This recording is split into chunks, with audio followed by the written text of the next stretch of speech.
Recording in presentation, I think. In this presentation, I think it's number 5 in our series. We're gonna talk about impact and measuring and disseminating your research impact and making sure that you are known to other people around the world, that your research, that your name, that your profile is known, is visible to other researchers around the world. Now, one of the main ways that that's done, as you'll see in this presentation, as you'll see a little bit later on in this session today, like one of the main ways that people make themselves known, there are many ways, of course, and we'll talk about some of the others in this presentation this afternoon, but one of the key ones is an ORCID ID. Now, I don't work for ORCID, I work for Research Square, I work with the Mars Training Network. The ORCID ID number, ORCID.org, and we'll look in more detail about what these numbers are, how they can help you, how you can use them, how you can gain quite a lot of advantages from getting involved in this movement. We're going to be talking this evening about what is an ORCID ID and why should you use one in the context of steps to maximize your research impact. Make sure that you're known, make sure that your research, make sure that your publications are out there and are known by other people. Now, Naran mentioned a moment ago that in my research career, I published more than 300 academic articles. How's that done? Well, it's done by collaborating with other researchers. It's done by working with other people around the world, and you make yourself known, you make yourself available, you let people know about your great research by doing a number of things, including signing up for an ORCID ID number. Now, we'll come back to that in a moment. I'll explain to you about what ORCID ID numbers are, how you can sign later in this presentation today. I'll even share my screen and go into my own ORCID profile and show you a little bit about some of the things that you can use your profile once you've signed up with this system, things that you can use your profile for. But let's begin this session today by talking a little bit about impact. Impact, your research impact depends upon people reading your papers. It depends upon people finding your papers. It depends upon other people gaining access to the work, to the papers that you publish. Now, very important to always remember, as a researcher, out papers, academic articles, your readers have very little time to read articles. You know this yourself. Naran, I know, knows this very well. Very little time in the day to actually read academic papers. So people want to gain access to content. They want to read papers as fast as possible. And of course, people get frustrated if they struggle with understanding the work that you write, the papers that you put out there, the work that you publish. So many of the articles that people write, a lot of the work that people put out there, a lot of the work that people see every day in their feeds, in their streams of papers to have a look at, and have a read of, many of those articles are not going to be essential reading. So we do encourage people throughout this training to have a think about simple writing techniques that you can use to keep your English simple and easy to follow. And always bear in mind, of course, that many of your readers, most of your readers, will not be native English speakers. Now, as Naran mentioned at the beginning of this presentation, everybody will get access to a recording of this presentation at the end. You can fill in the spreadsheet. You can sign up for a certificate as well of attendance. And thank you for the comments. If you have questions, of course, if you have comments, we welcome those. Please don't forget to put them into the chat box up there on the top of your Zoom control panel. So your impact depends upon your readers, keeping your readers in mind at all times throughout the writing process of your papers. Now, this is me sitting in a hammock after my papers get published. What do most researchers do when their papers get accepted for publication? Well, most researchers, when their papers get accepted for publication in international journals, they don't do anything. And of course, this is a big mistake. As we talked about before in our training series, if you don't engage with your audience, if you don't talk to people, if you don't promote your research, one of the ways that you can do that, of course, is by signing up for an ORCID Researcher ID. I can hear somebody in the background. Does anybody want to jump in and ask a question? Please feel free. Unmute yourselves if you'd like to ask a question. I can hear that somebody is keen to do that. Does anybody want to ask a question? Make a comment? Say something. Of course, everybody's very welcome to get involved. If there's something that you'd like to comment on, if you're something that you'd like to ask about, of course, most researchers, when their papers get published, they don't do anything. And this is, of course, a huge mistake, as you've seen before in other slides, in other presentations that we've put together in the course of this Mars Research Square Company training series. Your impact, the papers that you write, the research that you do is a journey. So have a think about your inputs. Have a think about what you're doing in terms of your activities, your outputs, your outcomes, and also there at the end of the day, how your work translates into impact. So I like showing this slide. It comes from Fast Track Impact. You can find that company online. You can find that company on Twitter. This would be a great image to cut out and use if you are putting together potentially a grant application or some other kind of statement to the government or to somebody else about how you might be able to present your work in the future. So what about your inputs? What about your activities? What about your outputs, outcomes, and impacts? This kind of thing feeds into a study of research impact over time. And of course, very important to think about your papers, your research articles as journeys. So not just something that you publish in a peer-reviewed journal and then sit back in a hammock and don't do anything about after it gets published. You should be thinking about the journey of your research impact. And of course, I'd also like to say, very important, when you get your papers published, and I'm sure you don't do this, I never did this either when I was a full-time academic. When the papers get published, at the end of the day, of course, it's always a bit of an ordeal to get through the whole publication process, to get through the whole peer review process, to deal with all the comments, to deal with all the suggestions from the editors and so on. So most people, and I'm sure that this resonates with colleagues listening to this presentation, when your papers get published, you don't really take the time to celebrate. You often feel that it's been a grueling and arduous experience, and thank the Lord that the paper finally got published. And it's just a relief to see the paper out there at the end of the day.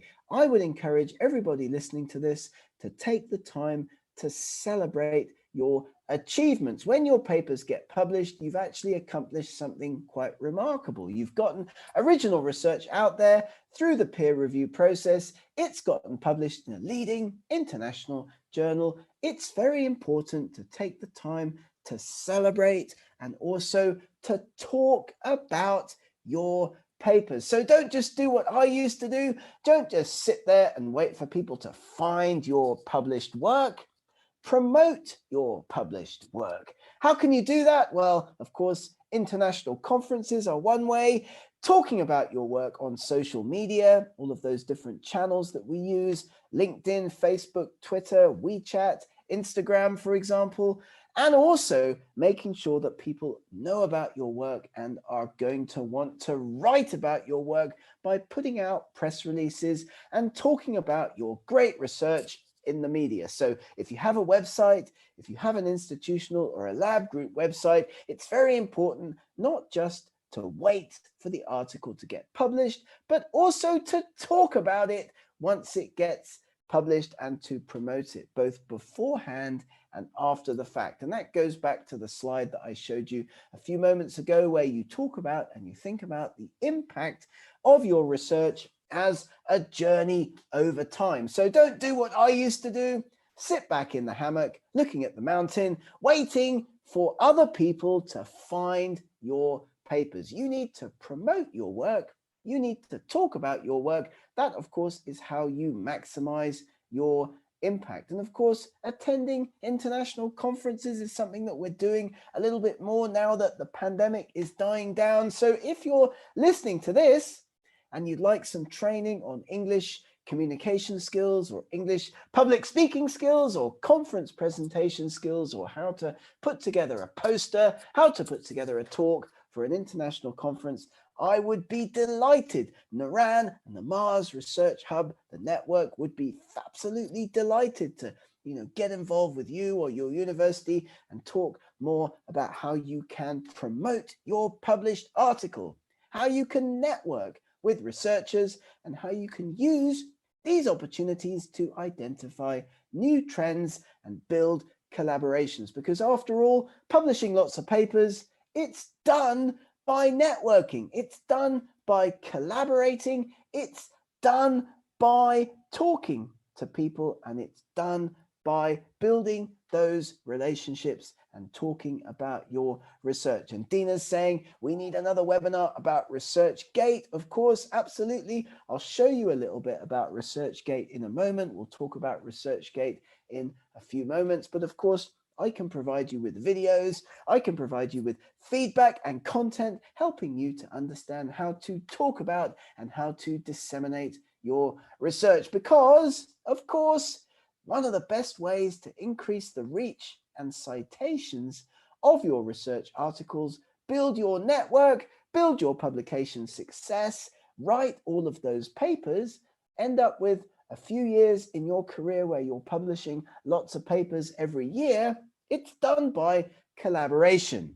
The people that I know who write lots of papers, who are really making an impact in the field, and Naran will know this very well as well, collaborate, collaborate, collaborate. Of course, we must work together. We should work together. It's a great way to learn new things. It's a great way to build your networks, how to manage the peer review process, how to make sure that your papers have the best chance of acceptance, how to disseminate your research, how to build those networks, how to make sure that people are talking about your research. Collaborate, collaborate, collaborate. Indeed, in most fields, less collaboration. So if you work on your own or you work just with your own research group, you're going to achieve significantly less citation impact. And that's a study that was published in PLOS One in 2018. We found that international collaboration has a strong positive influence on both journal placement, journal selection, where you get your papers published, as well as citation performance in most disciplines. And that's a paper published in PLOS One in 2014. The data show that the more countries involved in the collaboration, the greater the gain in impact. Of course, if I publish a paper tomorrow and it's just Gareth Dyke on the authorship, then the only people who are going to know about that paper, unless I promote it, unless I talk about it, are going to be the people who are already in my network. Right? But if I publish a paper with Naran, with Dina, with a bunch of other people from around the world, different research groups, we've got, let's say, 8 people on our publication, then of course, when the paper gets published, a much larger network of people, 8 authors have a much bigger research network than just me on my own. More people are going to know about the paper, more people are going to download it, more people are going to cite it. The more countries involved in the collaboration, the greater the gain in impact. So how can you be successful? How can you publish more papers? How can you increase your impact? One of the best ways, of course, to do that is to collaborate, collaborate, collaborate. So we do encourage everybody to get out there and talk about your work, build your networks. One of the ways to do this, of course, is with an ORCID ID. But here quickly is a question that we often get asked. Hey, Gareth, what are those little colored wheels that we often see next to papers that we've published? And here you can see one of those little colored wheels on the slide. These are altimetric Wheels. This is a data science company that tracks where published research is mentioned online. It provides information back to institutions, publishers, researchers, funders, and other organizations who monitor this activity in real time. Maybe you've published a paper recently. Maybe you've seen these little colored wheels down there next to your PDFs online. Of course, if we track our impact factor, as we've talked about in previous presentations in this series, our impact factor, the impact factor of the journal, the impact factor of the paper is something that gets assigned after 2 years. So the impact factor of your publication is a retrospective measure. Things like Altimetrics tell you your impact in real time. That number, 1036, recorded in the early part of the pandemic in March 2020, this shows you that on March 2020, this paper that actually had recently been published at that point had been mentioned in 50 news outlets, on 12 blogs, tweeted about 851 times, talked about on 10 Facebook pages, Reddit, video uploads, and citations in Dimensions. So it's a great way. Have a look at this. Google this, have a look at Altimetrics. Maybe your next publication in an international journal will be associated with Altimetrics. This is a way that you can measure your impact, the impact of your research in real time as the blogs, the Twitter feeds, the Facebook, Reddit, videos, Dimensions, whatever are picking up your paper. So there are ways in which we can track the impact of our papers in real time. Of course, Altimetrics has a database of public policy documents. They look at the mainstream media. They track more than 9,000 blogs, readers on Mendeley, social media, Wikipedia, other sources like citations on Scopus, and then this huge open syllabus project, syllabi from more than 4,000 institutions around the world. So there are ways that you can engage, there are ways that you can build your impact, there are ways that you can get people talking about your work, there are ways that you can measure your impact in real time. So we had a question about this a moment ago from Dina. How can you do this in real time? Well, another way is to get engaged on the different academic social networking sites, like, for example, ResearchGate. You can see my profile here. There I am, Gareth Dyke, terrible photograph. ResearchGate.net. Who has a ResearchGate account? You can use this to share research. You can use this to build connections. But of course, very careful with these kinds of accounts, and we'll talk about ORCID in a moment. We'll come on and talk about ORCID in just a moment, I promise. But if you are using one of these social media accounts, of course, depending upon the publisher in which your paper has appeared, you can see the major publishers here on the slide, you may have to wait until an embargo period has passed before you are able to upload the final version, the final published PDF of your article onto a site like ResearchGate. So for example, Springer Nature has an embargo period of 6 months. So after 6 months has passed, you're able to put the final published PDF of your paper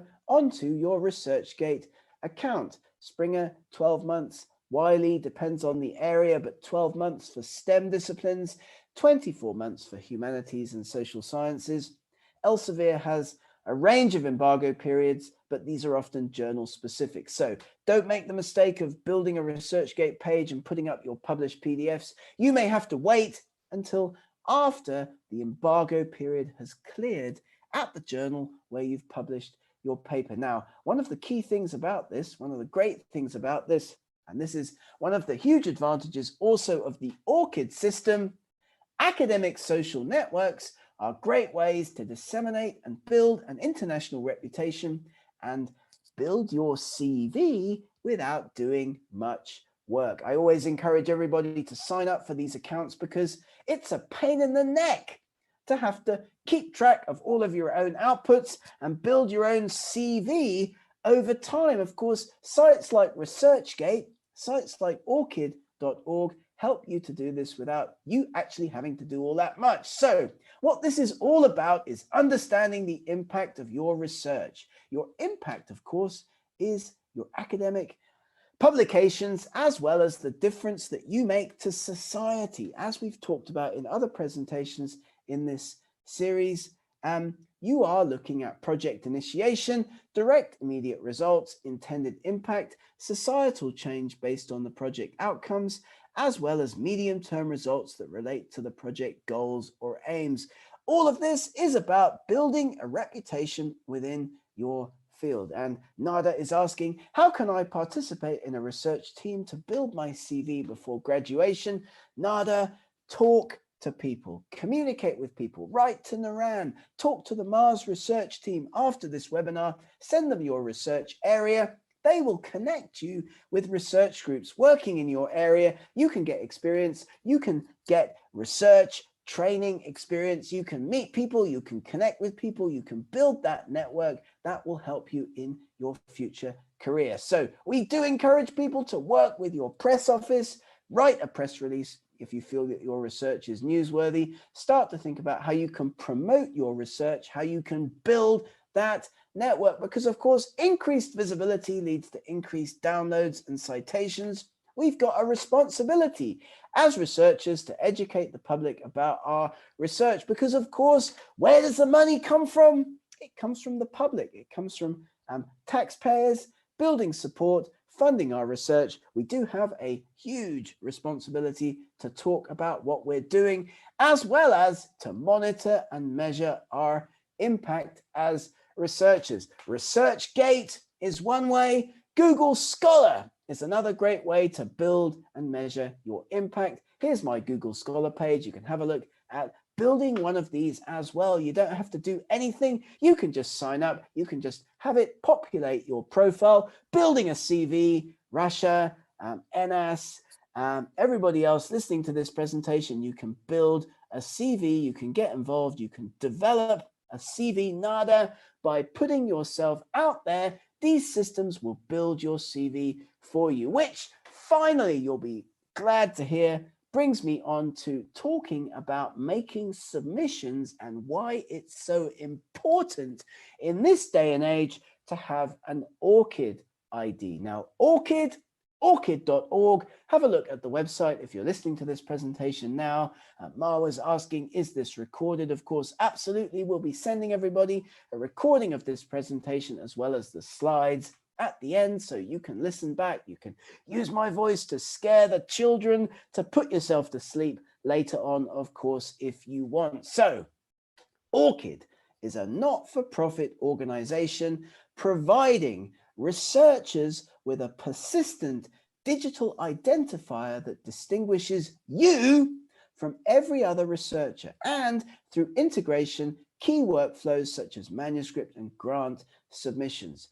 Why is it important to have one of these? Well, in my country, in the UK, we've got lots of people with the last name Smith, with the last name Jones. In your country, in China, in Japan, in other parts of the world, you will have very common family names, very common last names. There might be lots of researchers working in your subject area with the same name. My name's a bit unusual, but let's think about common names. I'm thinking about some Chinese names, for example, where there are millions of people who may have the same last name. When people are looking for you, when people are searching for you, they need a persistent way to be able to find you, and you need a persistent way for all of your outputs, all of your projects, all of your grant submissions, all of your article submissions to be tied back to you. So have a look at the title of the paper that we published in 2020 up on the right-hand side of this slide, Imaging Techniques for Observing Laminar Geometry in the Feather Shaft Cortex. There's Christian Laurent. He's got an ORCID ID. There it is up on the screen. You can click on that ID. You can look immediately at his profile. You can find out what else he has been doing, what other papers he has published, what other projects he has on the go. So what is an ORCID ID? It is a unique researcher or institutional identification number that ties you or your institution, but in this particular situation, we're talking to individual researchers, you should sign up for one of these because it will enable me to find you easily. It will also enable you to build your CV without doing anything, without lifting a finger, without getting involved in too much, breaking a sweat. Your research outputs, your papers, peer reviews, grant applications, conference materials will be listed automatically on this profile. By the way, lots of journals, increasing numbers of publishers are associated with this system. When you make a submission, you will be invited to input your ORCID ID. It automatically collates all of the reviews that you perform, all of the papers that you submit, all of the grants that you submit and also review. As I mentioned already, one of the main ways to build your profile as a researcher internationally is number one, to be findable, but number two, to have an effective CV. And you can use these systems, ORCID being the number one approach to build a CV without really doing all that much work. So increasing numbers of researchers around the world have signed up for one of these, and you should too as well. So have a look at orcid.org. We can help you with the sign up process if you're interested. What this does, of course, is it provides a persistent digital identifier that distinguishes you from every other researcher. Very important if your family name is common, as is the case in many countries, in many situations, through integration in key research workflows such as manuscript and grant submission, supporting automated linkages between you and your professional activities, ensuring that you get the recognition that you deserve from your research. And why is that important? Well, imagine the next time that you write a grant application, the next time that you go for a postdoc or a job, you want to have a decent CV. You want for there to be a way for people internationally to find out about you, find out about your research easily.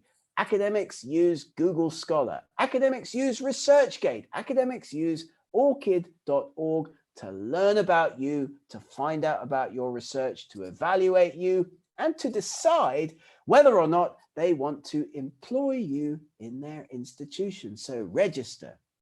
Add your info and use your ORCID ID on your web page when you submit publications, when you apply for grants, and in other research workflows to ensure that you get credit for your work. We'll have a look in a minute at my account, but here is the login. So you go in and you think, well, I'm a person, so I'm going to sign up for a personal account. Leave the institutional stuff to your institution. That's absolutely fine. Sign up with your email. Sign up with your ORCID ID. I'll show you what my account looks like in a minute. You log in and then you have a number of fields that you can fill in.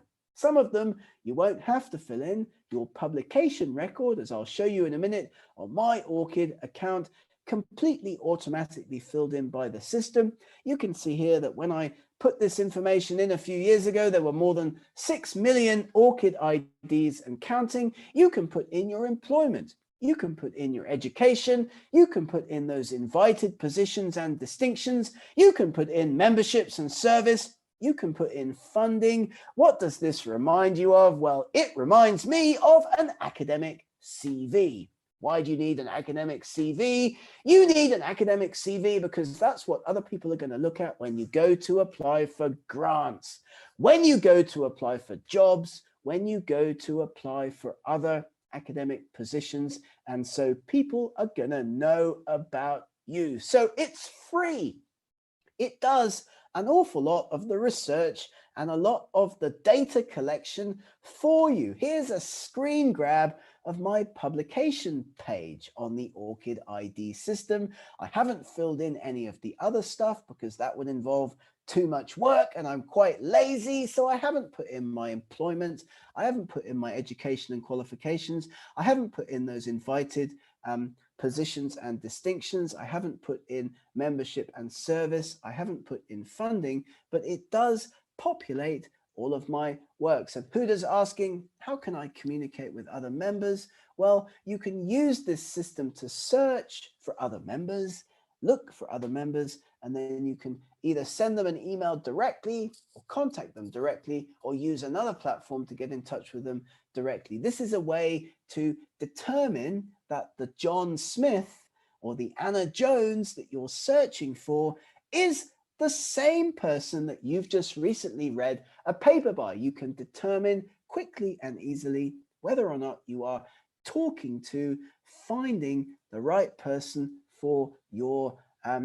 research and for collaborations. And Nada's asking, how can I participate in clinical research with any interested professors here? Well, there you go. You've just asked in the chat, and I'm sure that any interested professors who are keen to give you some research experience, keen to help you with your career development, will just get in touch with you directly by clicking on your name there in the Zoom chat and sending you a personal message. What's great about ORCID, as you can see here, 146 papers of mine were automatically added to the system because it straight away searches Scopus, it straight away searches Medlink, it straight away searches Crossref, puts the papers in. You can go and you can accept them, you can go and look at them, you can see some of the recent work that I've done just there. It builds an academic CV for you without you having to do much work for yourself. So why is this important? Why is this a good idea?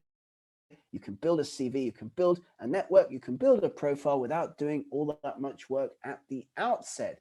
And in addition, more and more journals, more and more publishers around the world are integrating with the ORCID ID system. I wanted to show you the inside workings of the journal that I edit. I've been editing this journal now for more than 17 years, but here's the inside workings of the manuscript central system that we use at our journal. It's called Historical Biology. So Ma was asking, is it a problem to publish for the first time in a good journal with a first time made ORCID ID? No, it's an advantage. It helps with the submission process. As I'm going to show you now, you put a lot of your information into the ORCID system. You don't have to re-enter that information into the journal submission system, because the journal submission system, as our journal, as this Taylor and Francis journal called Historical Biology, already integrated with the ORCID ID system. So once you log in to Scholar One or Editorial Manager or Open Journal Systems, the three main ways that international journals manage their submissions, you'll always have the option of logging in using an ORCID ID, so you don't have to spend loads of time populating all of that information. So here we go into our system. It's a paper that we published recently, this time in PLOS ONE. You can see again, there's my little ORCID ID on the authorship. You could click on that on the PDF. You could find out more information about me. You could find out more information about my publication. What this provides us with is a really effective, really great way to access information about individual people. And of course, people are asking about whether or not the recording will be made available of this presentation. Absolutely, we'll send everybody a link. How do I know that my idea is unique? Nuran, that's a great question. That's something that we've covered in previous presentations. I'd be happy to talk to you about that in more detail at the end of this session. Today, one of the things that we really need to do as researchers is come up with great research questions and then determine if those research questions warrant our time, warrant all of the work that we may need to do to answer those questions. So we do encourage people to have a look at this open access, open research wheel of fortune. How can you disseminate? How can you put your work out there? How can you tell people about your research? How can you show people that you're active? One way is to maintain your ORCID record. Another way is to share a preprint. And I do encourage everybody to go and have a look at the Research Square preprint platform. We are the largest preprint platform in the world. We are able to help you. We are able to increase your visibility, share your research with the world. So why not ensure that your published papers are as open to others as possible? Sign up and maintain your ORCID researcher identification number.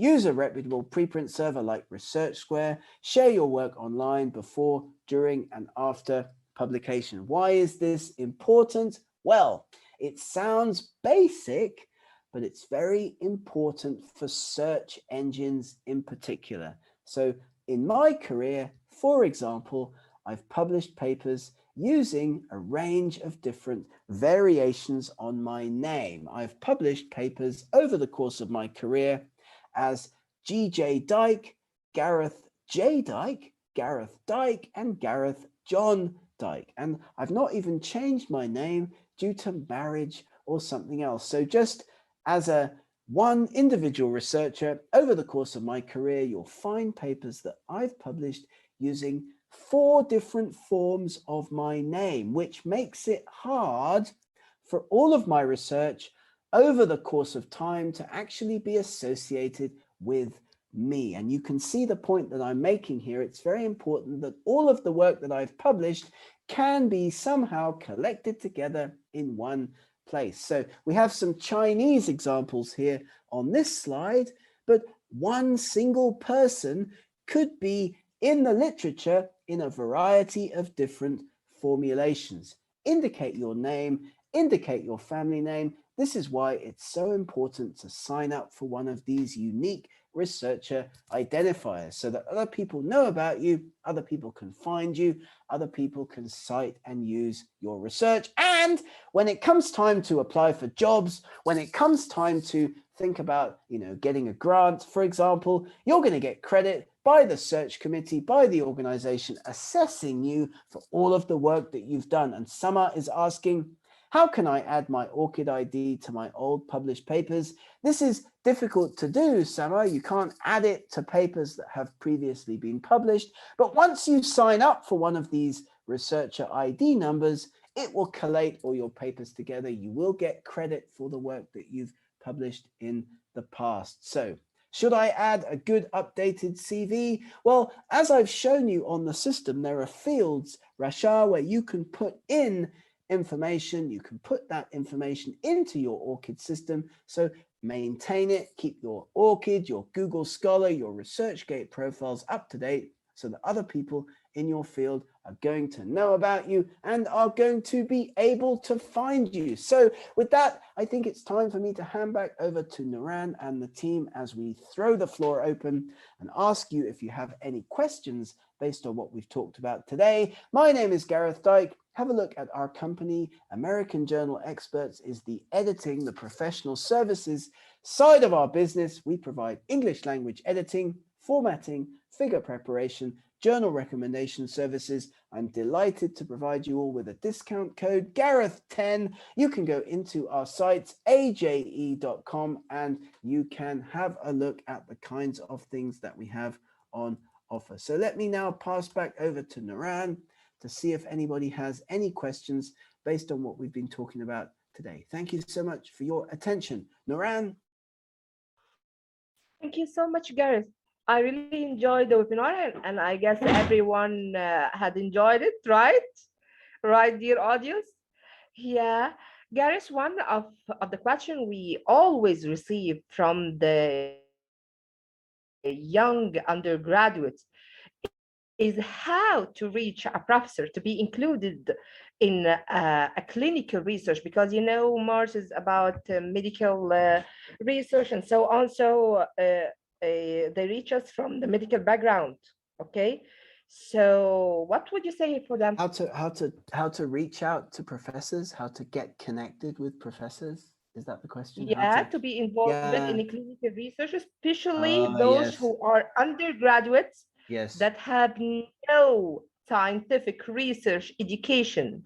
Well, I think the best way is to connect with a network like the Mars Research Hub or the IVPN network, one of these other networks that provide mentorship guidance and can help you to connect with people in your region working in your field. That's what I would say. And don't be shy about writing to people. Don't be shy about reaching out to people. Don't be shy about sending emails and asking people for that experience, because at the end of the day, that's the only way that you're going to get the experience, is to put yourself out there, show that you're prepared to do it, show that you're prepared to to work for that experience, talk to people and write to people. I mean, what would you say, Naran? What would you say about that?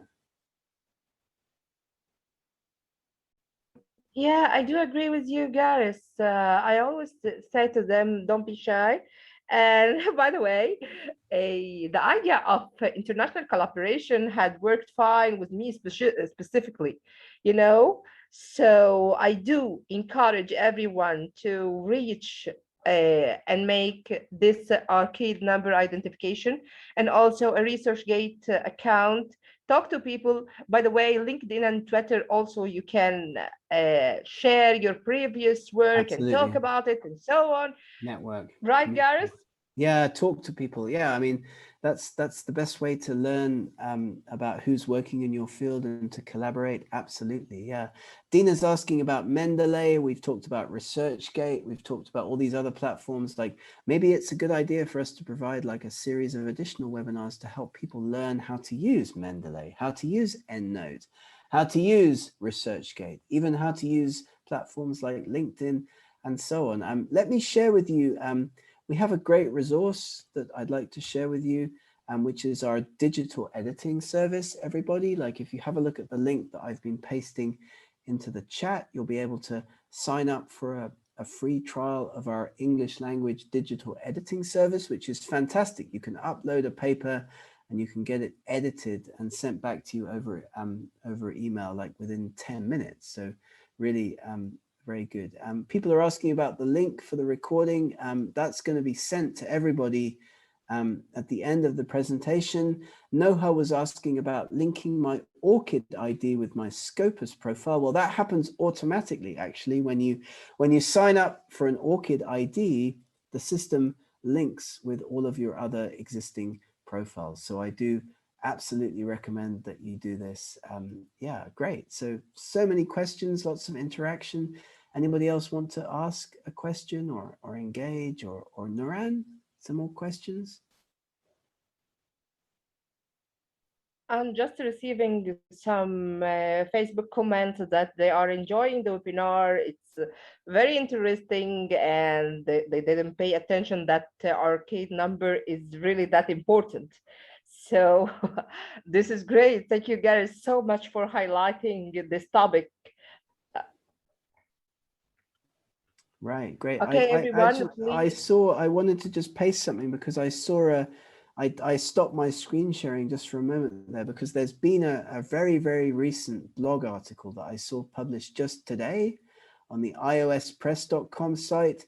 Great. Tips for researchers and organizations to get the most out of ORCID. So let me put that there for you again. And I do encourage everybody to have a look at that. Tips for researchers and organizations to get the most out of ORCID. So quite timely that it came out today, which is good timing for this presentation. This would be great. Yes, please do it. You have it in the link, you have it in the chat box there, everybody. Don't forget to fill in the Google form to get your certificate. And I know that Naran and the team will be sending everybody a link to the video, to the recording of this presentation. At the end Yes, of course, we will send everyone. Please make sure that you are writing your email right in the Google form to receive your certificate, to get access to the free 30 days trial for the, sorry, English editing, and also to send you all the links for the previous recording. So make sure that you are writing your mail right.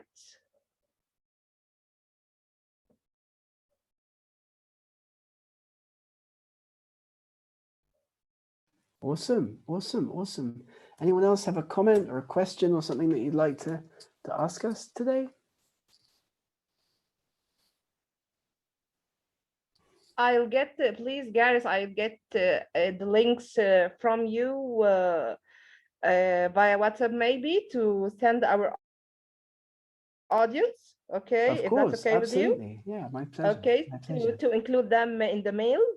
Yeah, definitely. And this is an ongoing series that we're doing together. So if anyone in the audience has a particular question or something that you think we should do a webinar about, then please just get in touch with Naran, with the Mars Research Hub. We can we can do training on lots of different things. So yeah, just get in touch.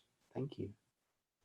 Yeah, Dina's asking, sorry, I lost the audio. What about the preprints? Actually, we had talked about the preprints. Would you just brief it in a few minutes now, Gareth, if that's okay with you? Yeah, preprints are a great way to share your research before it gets published in a peer-reviewed journal, actually. So it's really a fantastic thing. Like Research Square has a big preprint server. Other sites as well have big preprint servers, but these are really, really good ways for you to gain like lots of impact with your research. So the way it works is that you put your papers out once they're finished. You put your papers out onto a preprint server, and then other people from the community, other people from the research community can have a look at your work, and they can make comments on your work. And often the comments that you get back on the draft that you put up on the preprint server can help you to improve the study in the future. And also, very importantly, lots of journal editors look at preprint servers, and they come to those preprint servers and will invite authors to submit papers to their journals. So that's another great way for you to gain impact. We have a webinar on the 31st of March, 3 p.m. UK time, I think it is. I just put the Zoom link there in the chat box. If you'd like to sign up for that webinar on the 31st of March, you'd be all very welcome to join us. Do have a look at that. We've got a webinar in which we're going to explain in a lot more detail about preprint servers, about how you can use them and how you can gain a lot of advantages for your career and for your institutions ranking from the use of preprint servers. So do have a look at that. I just put the link there into the chat box. I hope that helps, and maybe we'll see some of you for our free webinar, 3 o'clock UK time on the 31st of March.